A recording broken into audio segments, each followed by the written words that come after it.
هذا الفيلم الوثائقي يعود بنا إلى تلك اللحظة الفاصلة، إلى معركة وادي زنقان الكبرى، إلى رجال حملوا البنادق القليلة بقلوب لا تعرف الخوف، وواجهوا واحدة من أقوى الجيوش الاستعمارية في القرن العشرين. إنها حكاية الأرض حين تقاوم، وحكاية الإنسان الجزائري حين يتحول الوطن في داخله إلى عقيدة.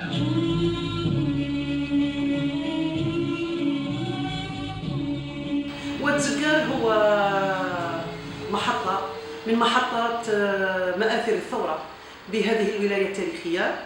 كذلك واد زنقان هي منطقة تحررت بفضل سواعد مجاهدين، بفضل استشهاد أو سقوط شهدائنا في هذه المنطقة. واد زنقان يعتبر بالنسبة لنا على مر الأيام هو ملحمة ثورية من ملاحم الثورة التحريرية والثوار الجزائريين بهذه المنطقة. تقع منطقة عين قشرة في أعالي جبال ولاية سكيكدا الحالية، وسط طبيعة جبلية صعبة المسالك. أما وادي زنقان فهو شريط جبلي تحيط به الغابات والمنعرجات الحادة، ويقع على الطريق الرابط بين عين قشرة والمزارقة، يعني في منطقة بين تمالوس بين الويدان عين قشرة في اتجاه الطريق نحو الميلية. هذه المنطقة معروفة بتضاريسها الصعبة وبغاباتها الكثيفة. في الظاهر يبدو المكان هادئا، أشجار كثيفة، ضباب يلف المرتفعات، وصمت ريفي عميق، لكن هذه الطبيعة نفسها كانت تمنح المجاهدين أفضلية استراتيجية كبيرة، فالوديان الضيقة تسمح بنصب الكمائن، والمرتفعات تمنح مراقبة دقيقة لتحركات العدو. في هذه المنطقة شهدت في الحقيقة عدة معارك. في واد زنقان باسمه 3 معارك. هذه المعركة الأولى الكبرى اللي هي في 11 مايو 1957، وكاينة معركة الثانية، معركة زنقان الثانية التي وقعت في ربيع 1958، وشارك فيها المجاهد سعيد بن لعور أطال الله في عمره، ويسكن هنا في سكيكدا مازال حيا ولكن مريض، نسأل له الشفاء. وشارك فيها المجاهد المرحوم عبد الحميد قربوع. المجاهد المرحوم عبد الحميد قربوع ليس الشهيد، شهيد في قسنطينة بنفس اللقب، ولكن هذا يسكن في القل وكان يسكن في الحروش. هذا أيضا شارك فيها، وشارك فيها مجموعة كبيرة من المجاهدين. وزنقان الثالثة اللي ذكرها المجاهد المرحوم في مذكراته حسين رايس، زنقان الثالثة اللي وقعت في 22 جانفي 1959. وبالتالي هذه المنطقة الاستراتيجية عرفت عدة معارك، بالإضافة إلى درع الشهبة وقريب منها. فهذه المنطقة عرفت كثير من المعارك. لماذا؟ لأن هذه التضاريس مهمة جدا في التخطيط العسكري، وسكان المنطقة يعرفون هذه التضاريس شبرا وهذه الغابات. فكان التخطيط لهذه المعركة على طول كيلومتر، من جسر زنقان اللي مازال موجود اليوم، وكانت القوات الاستعمارية تقوم كل مرة ببنائه، إلى زيتون بوغابة على طول كيلومتر هذه على جنب الواد. فكانت مركز المجاهدين لنصب الكمائن للجيش الفرنسي، وكانت كل الكمائن ناجحة، وكبدت قوات العدو خسائر فادحة في العتاد والأرواح. وهكذا الثورة الجزائرية استغلت تضاريس هذه المنطقة لصالحها، والحقت بالعدو خسائر كبيرة جدا. وهذا ما جعل العدو بعد انتهاء المعركة العدوان على السكان بالطائرات وبقوات عسكرية ضخمة، مما أدى إلى استشهاد كثير من المدنيين من الشيوخ والنساء والأطفال، وحتى قيام بحملة كبيرة لقطع الأشجار والغابة المحيطة بالوادي، حتى تعري المنطقة، ولا يمكن للمجاهدين استخدام هذه التضاريس وهذه الغابات ضد قواته التي كانت تتنقل عبر هذا الطريق بين سكيكدا والقل وتمالوس وهذه المنطقة. وبالتالي هذه المنطقة تضاريسها الصعبة وغاباتها الكثيفة، هذا الذي جعلت قيادة الولاية التاريخية الثانية والمجاهدين دائما يخططون للقيام بكمائن ضد قوات العدو في هذه المنطقة. لم تكن معركة وادي زقار حدثا عسكريا معزولا، بل كانت جزءا من استراتيجية أوسع اعتمدتها الثورة الجزائرية. فبعد مؤتمر الصمام أصبح جيش التحرير الوطني يسعى إلى إثبات وجوده كقوة منظمة قادرة على إدارة الحرب وفق رؤية عسكرية وسياسة واضحة. وقد جاءت معركة وادي زقار لتؤكد هذا التحول في التخطيط الدقيق واختيار المكان وتوزيع المجاهدين والقدرة على السيطرة على مجريات المعركة. كما أن المعركة حملت رسالة سياسية مهمة، رسالة تقول إن الجزائر ليست فرنسية، وأن الشعب الجزائري رغم سنوات القمع الطويلة ما يزال قادرا على المقاومة. لقد كانت الثورة تخوض حربا عسكرية من جهة وحربا نفسية وسياسية من جهة أخرى، وكان كل انتصار ميداني يساهم في رفع معنويات الجزائريين وفي كشف حقيقة الاستعمار أمام العالم. فيما يخص المصادر التاريخية التي تناولت معركة زقار الأولى الكبرى أيضا 11 مايو 1957، أهم مصدر هو للمجاهد المرحوم عمار قليل بعنوان ملحمة الجزائر الخالدة من 3 أجزاء. في أحد الأجزاء ذكر هذه المعركة بالتفصيل، وهذا يعتبر المصدر الأكثر أهمية حول هذه المعركة. المصدر الثاني هي مجلة أول نوفمبر اللي خصت أحد الأعداد حول هذه المعركة، وطبعا بالاعتماد على روايات شفهية مصدرية من المجاهدين الذين كانوا أحياء في تلك الفترة، وبالتالي قدمت خدمة كبيرة جدا للتأريخ لهذه الثورة، لهذه المعركة المهمة في هذه الثورة التحرير الجزائرية الكبرى. المصدر الثالث هو مذكرات المجاهد المرحوم حسين رايس اللي هو ابن عم محمد رايس الذي ما زال على قيد الحياة، هذا ابن عمي. عنده مذكرات حسين رايس نشرها في السنوات الأخيرة، ولكن هو نبهنا إلى قضية أن هناك معركة زقار الثالثة، وهذا خلانا ندقق ونفرق بين معركة زقار الأولى ومعركة زقار الثانية ومعركة زقار الثالثة.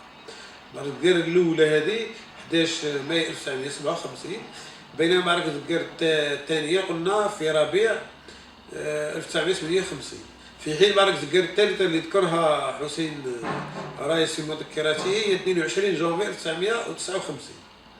وبالتالي هنا وضح لنا هذا الأمر أن هناك إشكالية تاريخية، أنه كاين كثير من المعارك ذكرنا كاين الأولى والثانية والثالثة، العليش الأولى والثانية، شكاين الأولى والثانية، وبالتالي هنا لازم الباحث يدقق في تحديد لأنه عشرات مئات المعارك وقعت في المنطقة. القضية الثالثة أن المرجع الأكاديمي المهم هو اللي البروفيسور عبد الله مقلاتي من جامعة المسيلة ورئيس مخبر تاريخ الثورة في جامعة المسيلة، ومازال يشتغل الآن بنشاط وحيوية، اللي هو عنده كتاب استراتيجية الثورة من جزئين يذكر كل معارك الثورة الجزائرية، منها معركة زقار هذه الأولى يذكرها ويعتمد على مجلة أول نوفمبر وعلى بعض الأمور. يبقى لنا المصدر الأخير اللي هو للطبيب محمد تومي رحمه الله، الذي نشر مذكراته بعنوان طبيب في معاقل الثورة، ونشر وثيقة لجيش التحرير الوطني باسم كمين زقار، ويذكر أن هناك 4 شهداء في هذه المعركة. ولكن الإشكالية هنا وقعنا في إشكالية منهجية، أن الأرشيف تاريخ الثورة حتى الجزائري قد يوقعنا في خطأ بالاعتماد بالرجوع إلى شهادات المجاهدين الذين ما زالوا أحياء، مثل المجاهد الذي ما زال بيننا مبارك السبتي زغدودي، اللي هو كان مشارك، يقول لك ولا شهيد استشهد في هذه المعركة، كان نجاح 100%. يوجد واحد استشهد بنيران المجاهدين أخطأوا فيه، وهو ينزع الرشاش من فوق المدرعات الاستعمارية وجرح مجاهد. وبالتالي هنا قضية الوثيقة ودورة كتاب التاريخ نلاحظ أن شهادة المجاهد الحية هي أقوى، لأن الناس هم الذين صنعوا الحدث وهم على دراية، لأن الذي وضع الوثيقة هو إنسان أيضا وقد يقع في خطأ، وهذا موجود هذا الأمر. وبالتالي يعني وخاصة أنه طبيب ولكن لم يكن حاضر في المعركة، لأنه لما طبق الأصول التاريخية في البحث التاريخي. نعم محمد تومي مجاهد طبيب الطوراق وفي شمال القسنطيني وهو المسؤول عن القطاع الصحي، ولكن لم يكن مشاركا في الثورة يعني في المعركة هذه، وبالتالي شهادته ثانوية. وزايد اعتماده على وثيقة يعني فهي أوقعت الباحثين في خطأ، وبالتالي هذه هي المصادر الأساسية التي تناولت زكار يعني الأولى هذه، وصولا إلى المقال الذي نشرته يعني في المجلة التاريخية الجزائرية بجامعة مسيلة. وحاولت يعني أن أحيط بهذه المعركة وهذه تجربة أولى، وإن شاء الله أنا بصدد نشر يعني معركة كشيدة ومعارك أخرى يعني بحول الله. كان شهر ماي من سنة 1957 شهرا متوترا في الشمال القسنطيني. الجيش الفرنسي كان يحاول فرض سيطرته على الطرق الجبلية ونقل الإمدادات العسكرية بين مراكزه المختلفة. أما جيش التحرير الوطني فكان يبحث عن ضربة نوعية تعيد التأكيد على قوة الثورة، وجاء القرار بنصب كمين كبير في وادي زكار. في فجر يوم السبت 11 من ماي تحرك المجاهدون بصمت عبر الجبال. حوالي 600 مجاهد انتشروا على جانبي الطريق. كانت الأمطار تتساقط بغزارة والبرد يشتد، لكن أحدا لم يتراجع.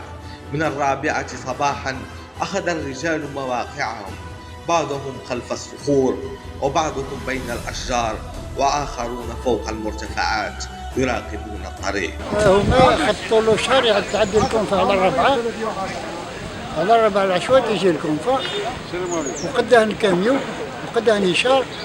قالوا غدوة بربي إن شاء الله نهودوا داروا كمين احنا تاع البقعة في الحسا نحميوهم، فيهم الوهران فيهم سوقراس فيهم على مستوى الوطن. كاين 700 جندي على مستوى الولاية ودتان تموت ولا تدي حقها. بعدين داروا كمين، الكمين هذا من الشعب هذا بلو القنطرة دي زكار. الكمين 700 جندي في الطريق، واحد يضرب للكاميو ضروري يقعدوا وزوج يضربوا للكاميو.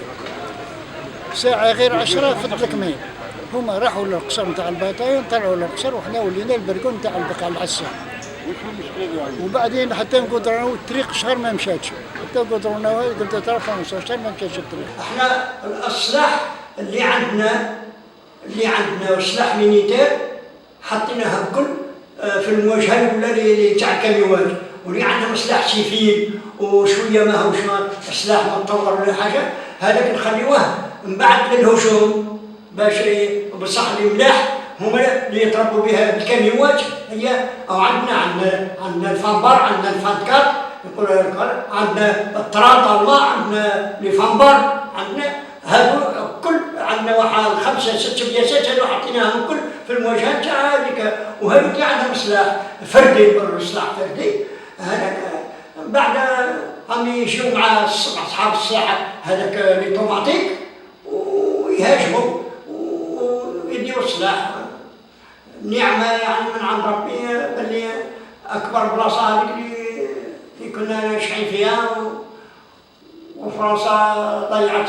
فيما يخص استراتيجية الثورة في معركة زكار الأولى 11 ماي 1957، أن التخطيط كان يشمل كل الجوانب بما في ذلك الجانب الزمني اللي هو يوافق 11 شوال يعني بعد صوم رمضان. يعني فكانت المعركة يعني بعد عيد الفطر، فكان يعني المجاهدين على أتم الاستعداد يعني للجهاد والتضحية من أجل الوطن. كما كان التخطيط يعني الاستراتيجي اعتمادا على المكان، كما قلنا أن المكان الاستراتيجي هو واد وتحيط به غابات كثيفة جدا، مما يمكن المجاهدين من نصب كمين بدقة عالية وبمختلف الأسلحة المتطورة. فكان يعني فيلق كامل يعني بأكثر من 600 مجاهد بأسلحة متنوعة. وكان تخطيط للوقت من جهة يعني الساعة، يعني كان تنصيب الكمين يعني فجرا تحت جنح الظلام، وبقى الكمين يعني مستمر يعني حتى الساعة 4 مساء. طبعا الساعة 4 مساء المجاهدين حتى يضمنوا وقت قصير ويحل الظلام لتفادي يعني ضربات سلاح الجو الفرنسي.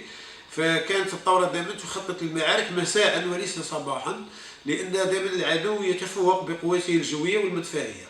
ولما يكون الكمين الذي تحول إلى معركة بسبب ضراوة القتال والخسائر الكبيرة التي ألحقت بالعدو والغنائم التي يعني تحصل عليها المجاهدين، هذه فتحولت من كمين إلى معركة يعني كبرى. هذا يعني باستخدام هذا الذكاء، يعني قضية تنصيب يعني أو البدء بالكمين على الساعة 4 مساء. استمر الاشتباك يعني 20 دقيقة أو أكثر، ولكن كان نجاحا 100%. يعني ولم يستشهد من المجاهدين يعني إلا شهيد بنيران المجاهدين بالخطأ، يعني لأنهم كانوا يعتقدون أنه جندي فرنسي، وجرح أحد المجاهدين. وهذا يعني لرفع اللبس على قضية زقار الثالثة، هي التي استشهد فيها 3 شهداء وليس زقار الأولى. وهذه الاستراتيجية يعني أدت بالمجاهدين إلى يعني تدمير هذا القافلة العسكرية، يعني التي كانت تكون من 28 آلية بين 17 شاحنة من نوع GMC، ويعني عدة سيارات عسكرية و3 دبابات. هذه يعني كلها يعني لم ينجو منها إلى القليل من هذه القافلة العسكرية المجهزة بكل أنواع الأسلحة، وتركت ما كانت تحمله من عتاد ومن أسلحة في أرض المعركة، حيث استفاد المجاهدين من غنائم كبيرة يعني في أسلحة مختلفة، من يعني رشاشات عسكرية بات 49 ماس 56، أسلحة رشاشة كبيرة يعني أمريكية براونينغ وغيرها من الأسلحة، وتومسون هذه كلها أمريكية الصنع، بالإضافة إلى عتاد آخر يعني مناظير وذخيرة، وحتى يعني في المؤونة يعني قناطير من القهوة وقناطير من التبغ. يعني هذه كلها استفاد منها المجاهدين. وكان يعني كل ضباط الولاية التاريخية الثانية يعني شاركوا في هذه المعركة، فكانت تسمى بمعركة الضباط أيضا، يعني شبيهة بمعركة بورزان اللي كانت يعني في 56 في 12 ماي قبل عام، يعني في بورزان هنا ضواحي سيدي مزغيش. نفس الشيء ايام زيوديوس رحمه الله يعني شاركوا فيها الضباط. فكان يعني هذه زقار الاولى يعني نفس الشيء معركه الضباط، يعني شاركوا فيها كثير من اطارات جيش التحرير في هذه المعركه من خلال فيلق الولايه التاريخيه الثانيه. ويعني وحنا الان 600 مجاهد، لا نعرف يعني الا يعني حوالي 20 مجاهد الذين شاركوا في هذه المعركة. مازال منهم الا يعني احد المجاهدين اللي هو مازال حي يرزق، اللي هو مبارك زغدودي السبتي، الذي مازال يعني يدلي بشهادته حول هذه المعركة. يبقى سعيد باللعور يعني مريض، يعني يواجه صعوبة يعني في المرض، وبالتالي يعني نحتاج إلى بعض الأرشيف خاصة الذي يتعلق بأرشيف ثورة تحرير الجزائر الكبرى لكي يعطينا تفاصيل عن الذين شاركوا في هذه المعركة، طبعا بالإضافة إلى ضباط الفيلق شاركوا يعني عمار قوقة، يعني أحمد العبودي وغيرهم يعني من الإطارات اللي كانوا موجودين في هذا. هما اللي كانوا بارزين الكل، يعني هما معروفين: عيسى عبد الوهاب، البركة، مسعود بوعلي، رابع بلوسي، محمد كرومة، عمي يسعد، محمد يسعد.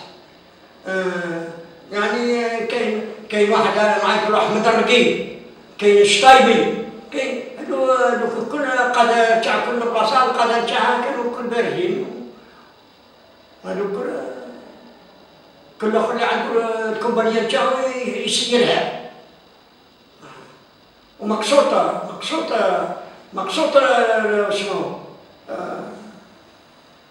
الكمين مقصود، انت من لهنا تضرب انت لهنا وانا من نضرب من حتى لهنا، وهذا يضرب حتى فوق الطريق وهذا يضرب تحت الطريق ومقصود كل كوبانيه كيف تضربها كيف تطاكي حنا ما نقيسوش بعضنا فهمتي ما يجيش هذا يضرب لهنا هذا يضرب يقولوا له نسميوه حنا امبيسكات كرواسي نسميوها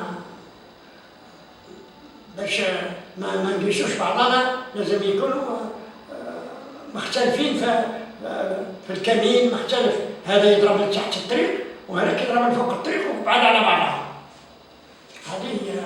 ظهرت القافلة الفرنسية أخيرا 17 شاحنة عسكرية، مدرعات نصف مجنزرة، سيارات محملة بالجنود والعتاد.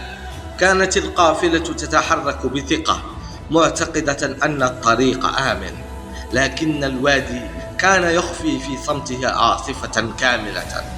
دخلت العربات قلب الكمين، وفي لحظة واحدة انفجر المكان بالرصاص.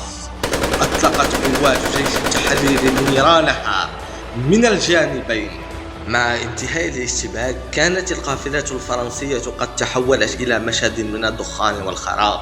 تكبد الجيش الفرنسي خسائر كبيرة في الأرواح والعتاد. قتل وجرح عدد معتبر من الجنود والضباط، بينهم مسؤولون عسكريون كبار، كما دمرت عدة عربات ومدرعات، واحترقت آليات عسكرية في قلب الوادي. أما جيش التحرير الوطني فقد تمكن من الاستيلاء على كمية كبيرة من الأسلحة والذخيرة، بنادق رشاشة، أسلحة أوتوماتيكية، ذخائر، قنابل وأجهزة اتصال. جاو حزان كيفاش يقلبوا في ضيعتهم فرنسا، جاو يفكروا كيف يقلبوا الدار، قالوا فين نقلبوا الدار لازم نقلبوا في زكار. أنا لا إله إلا الله محمد رسول الله، كنت خاطي البطايون، قالوا نقلبوا في زكار، ما علاش درسوا من القسم درسوا، الناحية درسوا، المنطقة درسوا، الولاية درست، شحال في الدراسة. بعدين قالوا هاو كيف ننظموا الكمين من طرف الفيلاج للقنطرة 700 فيلق، نظموا الكمين فين يحطوا العسس، يحطوا العسس للفيلاج داعي باش ما يرحبش السيكور، يحطوا العسس لديس الصفا للكا باش يعطوا السيكور. هذا المعركة هذه فيها برانية على مستوى الوطن، فيها البرانية بزاف ماشي غير نتاع الجهة. حطوا العسس نظموا العسس، واحد البلاصة قبل الفيلاج قولها مروش قبل عين بشرة، كان في الحديد داروا فيها العسة ساكسيون يدموا ساكسيون في مروش وثلاث بياسات والمتحدد تحر القنطرة بالدوسات مع جروب ديال البطايون. للعسس دي الحق للسيكور، احنا قلنا في عين بشرة تتردد تخرج العسة نطربوها، تيجي الطيارة الصفراء نطربوها. احنا قلنا يكبر لافير، جعل ربي في النهار هذاك بقدرة ربي ما خرجت الطيارة الصفراء ما خرجت عسة. واش هو طيحنا فيهم لي زابلي رايحين كملوا العامين ورايحين، وحنا اللي قتلنا العسة نتاعهم برك.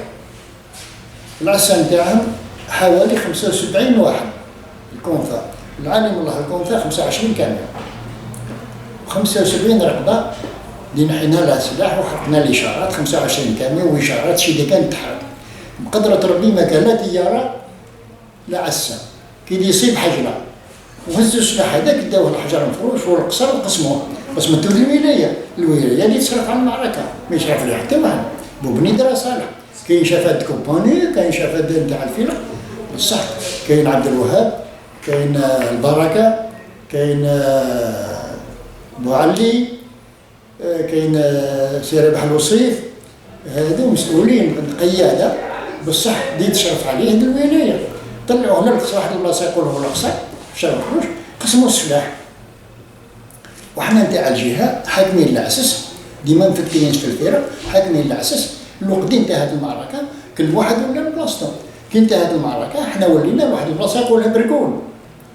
كي قال كوماسا المغرب جاب المغرب كنا في واحد البلاصة يقولوا له الملعب رايحين البرقون تاع السيكتور العسس، ولاو البلايص والفرقة والبطايون طلع الحجر الفروش كل ساكسيون ديساوة، كل ساكسيون يروح لبلاصتو تاع الميلية وحده ونتاع هنا المنطقة الثالثة وحده.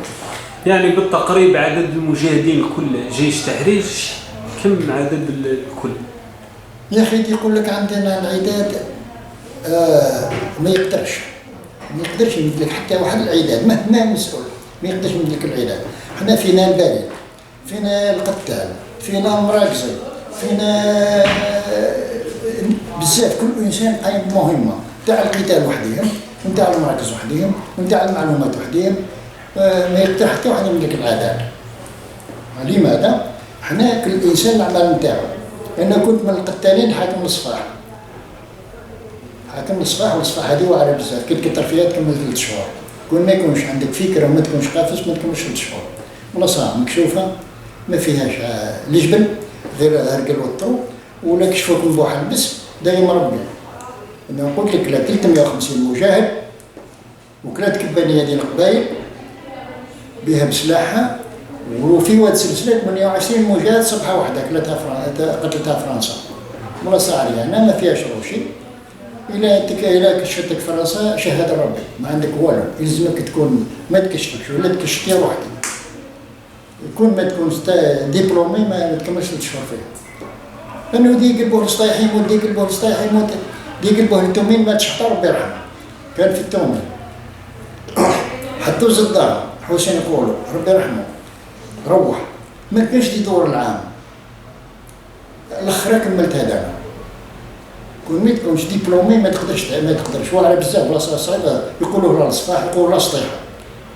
السطيحه هذه ولا الصفاح هذه منها المعنى المزغيش المزاج التشيش الود سلسله.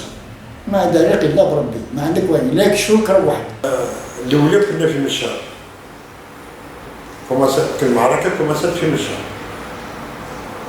من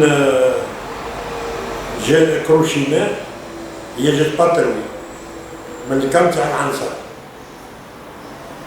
ويقولوا يعني قليل اللي يطلع العسكر تما. النهار هذاك طلع، احنا ما كناش مديسيديين نضربوا، رايحين نبيلو غير قبل، ما كناش مديسيديين باش نضربوا في الشهر. من بعد كي جا العسكر 5 كوبانيات، كي جا كل كوبانيه حكمت تجي مدوا الامر قال لك انا وصل لينا يلزم نضربوه. طبعا ما كناش ضاربين تما خاطر نولوا داخلين.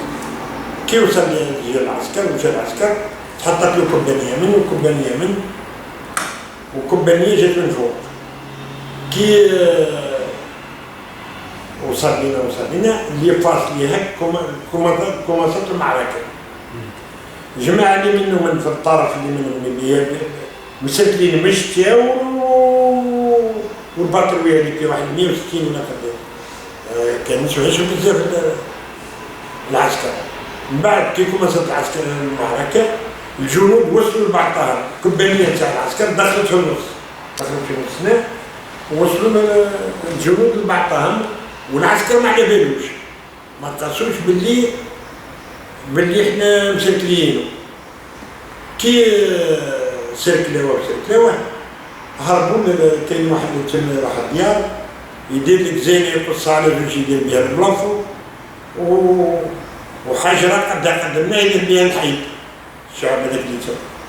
بعد العسكر دخلوا لنا في الحيوط، كنا في الحيوط حطوا البياسات ماتوا. يعني بقى غير اللي يطلعوا هذاك يعيط في الترانسميشن، عيط قال لهم رانا بقينا الله مش قداش بقينا مازالوا لنا 8 مينوت ونفضوا.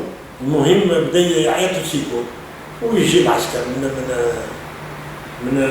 من العنصر، يجي من العنصر 80 جا نسيت واحد الوطا هكا وبدا تفرغ دار جا راسو هكذا باش يفكوا صحابهم.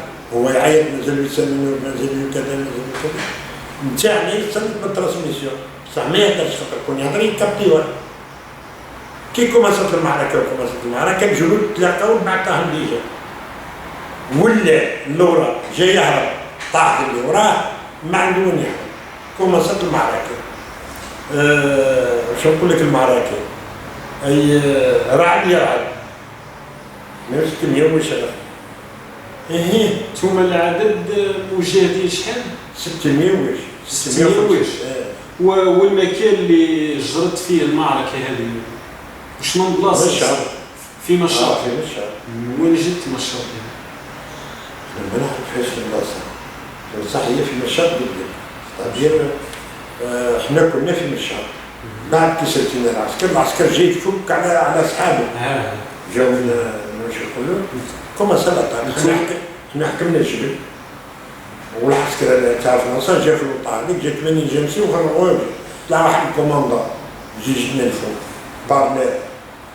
واحد بارلير نتاع اليد تاع باطل. يعني طاغوسي يجي العسكر يجري مش عسكر صح.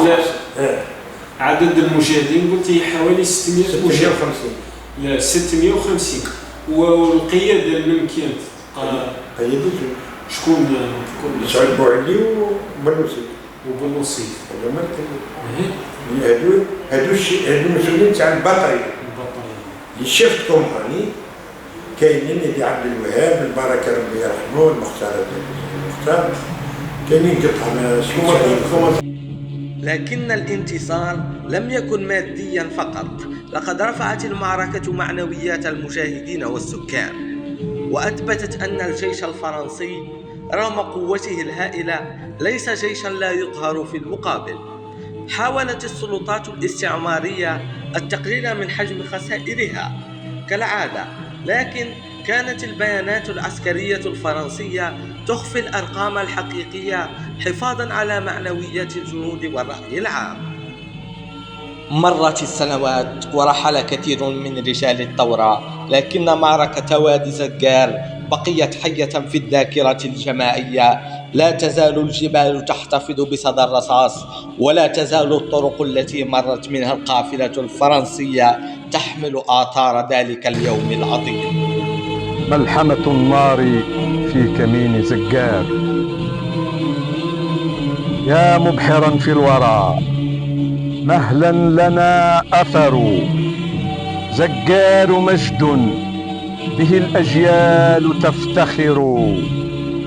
سجل أيا خل للتاريخ موقعة، هذه مواقعنا بالحرف تختصر، لا تنتهي في صدى الأيام شعلتها.